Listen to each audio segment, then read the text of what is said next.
3. True April Fools Day Horror Street Worries. It started with a missing girl. The 1st of April, 2019, a small town in West Virginia. Her name was Lacy Carter, 17 years old, last seen leaving a party near the abandoned coal mines just outside of town. At first, everyone thought it was a prank after all. It was April Fool's Day. But when she didn't show up the next morning, the joke stopped. I remember the search parties combing through the woods, the local news stations covering the story. They never found her body. The only thing they recovered was her phone, lying face up at the entrance of mine number 6. The screen was shattered, the last video recorded at 12:06 a.m. A group of us watched that video in my friend Caleb's basement a few nights later. The police never released it, but one of the deputies was Caleb's uncle. He leaked it to him, thinking it would scare us off from doing anything stupid. Instead, it made us curious. The footage showed Lacy walking alone, the phone's flashlight bouncing with each step. She was laughing at first, talking to someone in the comments of a live stream. Then she stopped. The laughter faded. She turned the camera towards the mine's entrance, whispering that she heard something inside. A scraping sound, deep and rhythmic, like something being dragged across stone. "Hello?" she called, stepping forward. "Is someone there?" Then came the whisper, a low, breathy voice from the darkness. Not hers, not anyone's. "Come inside." The screen went black. That was the last anyone saw of her. Caleb paused the video, his face pale. "It's gotta be fake," he muttered, but he didn't sound convinced. None of us were. That night, we made the worst decision of our lives. We decided to go to mine number 6. We arrived just before midnight, armed with flashlights and a cheap camcorder. It was colder than I expected, the air heavy with damp earth and rust. The mine's entrance loomed before us, a gaping wound in the hillside, its wooden beams sagging under the weight of time. The search teams had sealed it off with caution tape, but someone had already torn it down. "Maybe we shouldn't," Mara whispered, hugging herself. Caleb scoffed. "You scared?" She didn't answer. Neither did I. We stepped inside. The first thing that hit me was the smell. Rotting wood, wet stone, something else. Something sour, something wrong. The deeper we went, the stronger it got. The tunnels branched off into different directions, some barely wide enough to squeeze through. Our voices echoed, swallowed by the darkness. We kept moving, following the tracks. Then we heard it. Scrape. A long, deliberate drag against stone. Scrape. It was coming from ahead. Caleb raised his camcorder, its night vision casting everything in eerie green light. "Lacy?" he called. His voice cracked. Silence. Then, the whisper. Close. Too close. "Come inside." Something moved in the tunnel. Something that shouldn't have been there. Something with too many arms. We ran. We never spoke about that night again. Lacy Carter was never found, but every year, on the 1st of April, someone new disappears near mine number 6. And last night, I woke up to find a notification on my phone. A live stream. From Lacy's account. The screen was black. But I swear to God, I heard someone whisper, "Come inside." I stared at the screen, my breath caught in my throat. Lacy's account had been inactive for years. There was no way this was real. My hands trembled as I tapped the notification. The video had already ended, but it was still saved on her profile. I hesitated before pressing play. The footage was grainy, nearly pitch black. No sound at first. Then, the faint rustling of movement, something shifting in the darkness. A low, wet breath. A whisper distorted, almost mechanical, just 2 words. "Help me." My stomach twisted. It was Lacy's voice, but it sounded wrong. Stretched. Warped. A deep static hum filled the silence, and for a split second, the screen flickered. A glimpse of something pale, something standing just beyond the camera's reach. Then, nothing. The video cut off. I sat frozen, my mind racing. This had to be a prank, right? Someone hacking her account? But deep down, I knew better. My phone buzzed in my hand, and I nearly dropped it. A message from an unknown number. 3 words. Come back inside. My blood turned to ice. I needed answers. The next morning, I told Caleb and Mara. They thought I was messing with them until I showed them the video. Mara turned pale, shaking her head. Number. This isn't real. Caleb stayed quiet, his jaw clenched. I knew what he was thinking. The mine. We shouldn't have gone in that night. We shouldn't have run. Something saw us. Something let us go. And now, it wanted us back. We swore we'd never return, but by sunset, we were standing at the mine's entrance again. The caution tape was back, fluttering weakly in the wind. But the boards meant to seal the entrance had been ripped open from the inside, as if something had crawled out. The air was thick with decay, the scent of rust and damp earth. Flashlights barely cut through the darkness. We stepped inside, our footsteps muffled by the cold dirt floor. The deeper we went, the quieter everything became, as if the mine itself was swallowing sound. Then we heard it. A faint tapping, rhythmic, measured. Mara grabbed my arm. Let's go back. Caleb shook his head. We have to see. I didn't want to, but something inside me, some awful, gnawing curiosity, kept me moving forward. We turned a corner, and that's when we saw them. Handprints. Pale, smudged against the stone walls, leading deeper into the tunnels. Some looked fresh, fingers splayed as if clawing to escape. Others were wrong. Too many fingers, too long. Then the whisper returned. Not from behind, not from ahead, from everywhere. Come inside. The mine groaned, a slow, shuddering breath. The tunnel behind us collapsed in a cloud of dust and rock. Trapped. Mara screamed. Caleb cursed, kicking at the rubble. I turned, flashlight shaking, and saw movement, a shadow shifting just beyond the tunnel's bend. Lacy? I called her name. The whisper came again, closer. Help me. And then, she stepped into the light, or at least, something that wore her face. Her eyes were wrong too wide, too black. Her mouth stretched in a way no human mouth should. Her skin sagged, like something hollow was inside, wearing her like a suit. When she moved, her limbs twitched like a broken marionette. Mara was sobbing, her nails digging into my arm. Caleb stood frozen. Then the thing smiled and whispered, "You should have stayed away." The tunnel behind it collapsed, sealing us in, and the lights went out. Total darkness swallowed us. The flashlight slipped from my hands, clattering against the rocks. I scrambled for it, fingers shaking, but the moment the beam flickered on, I almost wished it hadn't. The thing that looked like Lacy hadn't moved. It stood just feet away, head tilted, lips curled into something that wasn't quite a smile.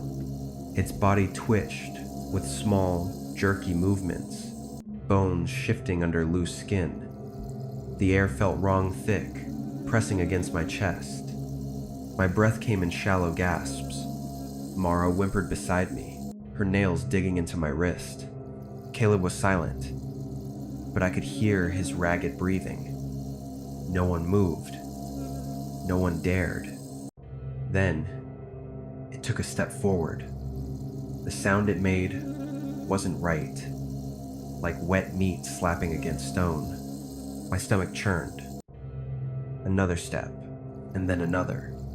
It was faster now, its limbs bending in ways they shouldn't. The air filled with a sickening crackle, like bones snapping and resetting. My feet finally obeyed me, and I stumbled back, dragging Mara with me. Caleb wasn't as lucky. It lunged. One moment it was across the tunnel. The next it was on him, fingers digging into his arms, pulling him close. Caleb screamed a sound that twisted into something raw, something I'd never heard from him before. His body convulsed as the thing held him, whispering in that awful, stretched voice, too many syllables spilling from its mouth at once. Come. Inside, Mara grabbed my hand. "We have to run." I hesitated just for a second, but the sound of Caleb's bones snapping sent a jolt of ice through my veins. We turned and ran. The tunnel twisted and narrowed, the air growing colder with each step. My legs ached, lungs burning, but I didn't stop. Not until Mara yanked me to a halt, pointing ahead. The tunnel split into two. One path was tight and jagged, barely wide enough for a person to squeeze through. The other sloped downward, its walls covered in those same smeared handprints. Some still looked wet. Mara was shaking her head, whispering no, no, no. But behind us, something moved. Slow, deliberate footsteps, dragging something heavy. I turned. It wasn't just one anymore. Figures stood in the darkness, their shapes just barely visible in the dim light. Some were hunched, their heads lolling at odd angles. Others had elongated limbs, too many joints. Their faces as if they even had them shifted in the shadows, features blurring like something seen through water. And in the middle of them, Caleb stood, or what was left of him. His eyes were gone, hollow pits staring straight ahead. His jaw hung slack, his skin stretched too tight over his bones. He moved like the others now. Mara let out a strangled sob and bolted for the narrower tunnel. I followed, forcing my body through the jagged gap. Rocks scraped my arms, tore at my clothes. Behind us, the whispers grew louder. I didn't look back. I couldn't. We crawled deeper, the space getting tighter, the air thick with dust, and the sickly sweet scent of rot. My chest squeezed, panic clawing at my throat. If this tunnel didn't lead somewhere, if it dead-ended, something grabbed my ankle. Cold fingers, impossibly long, curling around my skin. I kicked, thrashing wildly, but they didn't let go. My flashlight rolled away, the beam spinning wildly, catching glimpses of something pulling itself through the gap behind me. It didn't have eyes, just a wide, gaping mouth lined with too many teeth. Mara screamed. The tunnel trembled. A deep, shuddering groan filled the space, and suddenly, the walls started collapsing. Dust choked the air, rocks crashed down, and for a moment, I thought we were going to be buried alive. The grip on my ankle loosened. I pulled myself forward, grabbing Mara, forcing us through as the tunnel caved behind us. Then light. Dim. Distant, but real. We scrambled toward it, lungs burning, bodies aching. The exit. A gaping hole in the earth, leading to the outside.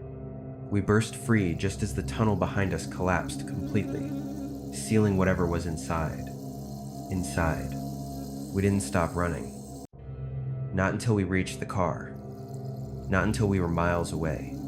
But as I turned onto the highway, heart pounding, hands gripping the wheel too tight, my phone buzzed. A notification. A new video. From Caleb. I didn't want to look, but I did. And the screen filled with darkness. Then, the whisper. Come back. I nearly threw the phone out the window. My hands were slick with sweat, gripping the steering wheel so tightly my knuckles ached. Mara sat beside me, silent, staring at her own screen. I knew she saw it too. The video, the darkness, the whisper, Caleb's voice, but not really his. The sound was layered, warped, stretching in and out of something human. It played again. Come back. The words slithered into my ears, curling around my thoughts like vines. My stomach churned. The road ahead blurred, the headlights casting long shadows across the empty highway. We should have kept driving, should have left that place behind. But I did something I shouldn't have. I glanced at the rearview mirror. The back seat wasn't empty. A shape sat in the darkness, barely visible, just an outline. No eyes, no mouth. Just a hollow space where a face should be. My body locked up. Breath caught in my throat. The temperature dropped, frost creeping along the edges of the windows. My fingers went numb against the wheel. Then, The thing moved. A hand pail, 2 long rows from the shadows. Fingers stretched, reaching toward me. Mara screamed. The sound snapped me back, and without thinking, I jerked the wheel. The car swerved violently, tires screeching against the pavement. The figure in the back seat didn't move. Just sat there, watching without eyes, waiting. The car spun out. Gravel spat beneath the tires as we veered off the road, skidding to a stop just before slamming into the tree line. My heart hammered against my ribs. The air felt wrong. Too thick. Too heavy. Mara's breathing came in sharp gasps beside me. I turned. Slowly. Barely able to move. The back seat was empty, but the door was open. A deep, shuddering silence stretched between us. The trees swayed in the wind, their branches twisting unnaturally, bending toward the car like reaching hands. The air smelled wrong damp earth, something metallic, something rotting. Mara shook her head, whispering, "We need to go. Now." I put the car in reverse, foot slamming on the gas. The tires spun, struggling for grip, and for a brief, horrifying moment, I thought we were stuck. Then, the car lurched backward, back onto the road. I didn't stop, didn't check my phone, didn't breathe, until the gas station lights appeared in the distance. We pulled in fast, parking under the buzzing neon glow.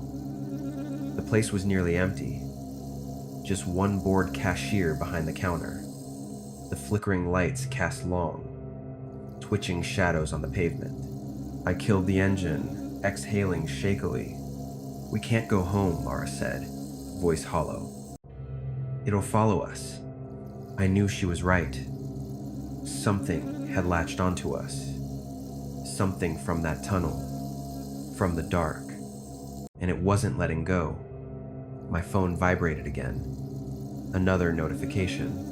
I didn't want to look, but my hands moved on their own, lifting the screen. Another video. I hesitated, then tapped it open. The screen filled with static. Then, the tunnel, the collapsed entrance. But something was moving within the rubble, shifting, twisting. A hand Caleb's hand pushed through the dirt, fingers clawing for the surface. My stomach dropped. The video cut to black. Then, the whisper. "You never left." The gas station lights flickered, buzzing louder. The air grew thick again. My reflection in the window wavered, distorted, like something else was looking back at me. Then, behind me, just at the edge of the glass, something moved. A figure, standing in the lot, watching, waiting. I turned, but there was nothing there, just the dark, and the whispers crawling inside my head. The gas station lights buzzed erratically, flickering in and out like a dying pulse. Mara gripped my arm so tightly her nails dug into my skin. Neither of us spoke. We just stood there, staring at the empty parking lot, at the spot where just seconds ago something had been watching us. The pavement stretched out under the dim glow of the streetlights, cracked and worn, but there was nothing there. No footprints, no shadow, just the quiet hum of the night, too still, too expectant. I turned back to the car. The windows were dark, reflective, and for a moment, I hesitated. I didn't want to see my own reflection. Didn't want to catch a glimpse of something else staring back. Mara swallowed hard. "We can't stay here." She was right. But where the hell were we supposed to go? My mind raced, struggling to grasp the situation, to understand what was happening. Caleb was gone. But he wasn't. The thing in the tunnel, the whisper, the presence it had reached out, and now it was here, following us, twisting its way into the fabric of our reality. I opened the car door, sliding into the driver's seat. Mara hesitated before doing the same. The interior was cold. The kind of cold that seeped into your bones, that settled beneath your skin and refused to leave. I turned the key. The engine groaned. A before sputtering to life. The headlights carved weak beams into the darkness. The road ahead stretched out, long and empty. I pressed the gas, hands clenched tight on the wheel. We drove in silence. The world outside blurred, trees shifting in the periphery, shapes warping under the dim glow of the moon. Every few miles, I glanced in the rearview mirror. Every time, I expected to see it. The thing, the shape in the back seat. But there was nothing. Then, the radio crackled. A burst of static, sharp and sudden. Mara jolted, sucking in a breath. The noise settled into a low hum, an almost rhythmic pulse. My fingers twitched toward the dial, but before I could touch it, a voice came through. Soft, broken. "You shouldn't have left." Mara let out a strangled sound, slamming her hand over her mouth. My vision blurred. Nausea, twisting in my gut. The voice Caleb's voice dragged through the speakers, distorted, layered with something else, something deeper. The words stretched, pulling at the edges of reality. "Come back." The headlights flickered, the road darkened, and then the car lurched. The tires shrieked against the pavement as I fought to keep control. The wheel jerked in my hands, twisting violently. The world tilted. Mara screamed. My foot slammed on the brakes. The car spun, skidding sideways, metal groaning, and then silence. My head slammed against the steering wheel. The taste of blood filled my mouth. My ears rang, the world a haze of distant sounds and dim, shifting light. Mara was gasping beside me, struggling to sit up. We had stopped in the middle of the road. The engine was dead. The headlights flickered weakly before going out completely. The road ahead was swallowed by darkness. And then I saw it. A shape standing just beyond the reach of the failing lights. Still, unmoving, watching. My pulse pounded in my ears, my breath coming in ragged gasps. I wanted to look away, but I couldn't. My body refused to move, locked in place, trapped in the weight of its presence. The air grew heavier, the shadows stretched, twisting toward the car like reaching fingers. The shape took a step forward. The gravel crunched beneath its feet. My breath hitched. The world around me dimmed, shrinking, closing in. Then, the voice again. Not through the radio this time. From behind me. "You never left." A cold breath brushed against my neck. The thing was inside the car. The breath on my neck was impossibly cold, like the air had been drained of life itself. My body refused to move, every muscle locked in place, trapped in some primal terror I couldn't fight. Mara let out a strangled sob beside me. Her hand clawed at my arm, shaking, gripping so hard it hurt. I forced myself to breathe. Slow, shallow. My fingers twitched toward the ignition. The car was dead, the key useless in the slot, but I had to try. Anything to break the silence, the unbearable weight of the presence behind me. The voice whispered again. "Closer. You never left." Something shifted in the back seat, a soft creak of leather, like someone or something was adjusting its position. The rearview mirror was right there, but I couldn't look. I knew, deep in my bones, that if I did, I'd see something I wasn't meant to. Mara moved first. With a choked gasp, she lunged for the door handle and shoved it open. Cold night air rushed in, breaking the suffocating stillness. She scrambled out, nearly falling onto the pavement, dragging me with her. I didn't resist. I couldn't.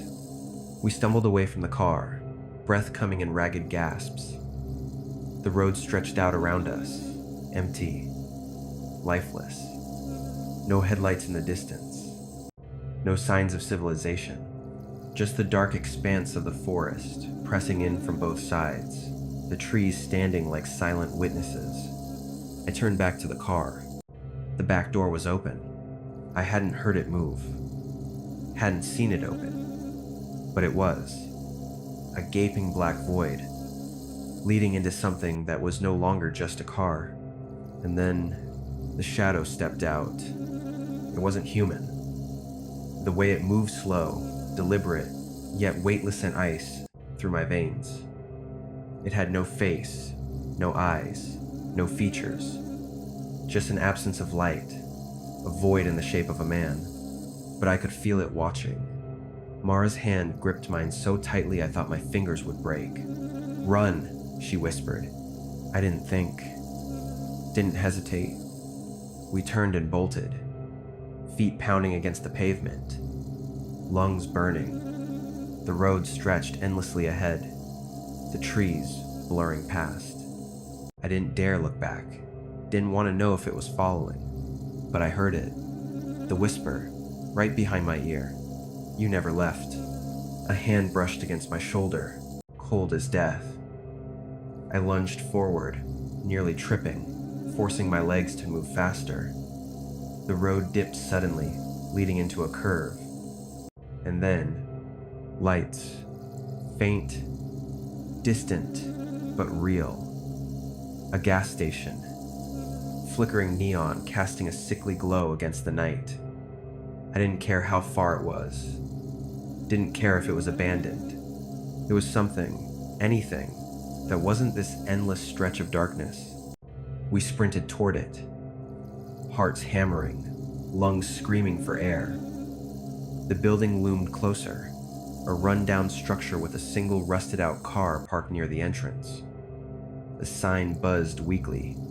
"Open." We burst through the door, gasping, collapsing against the counter. The clerk, a tired-looking man in his 40s, barely glanced up from his newspaper. The place smelled of stale coffee and gasoline. Mara spun, eyes wide, searching the windows.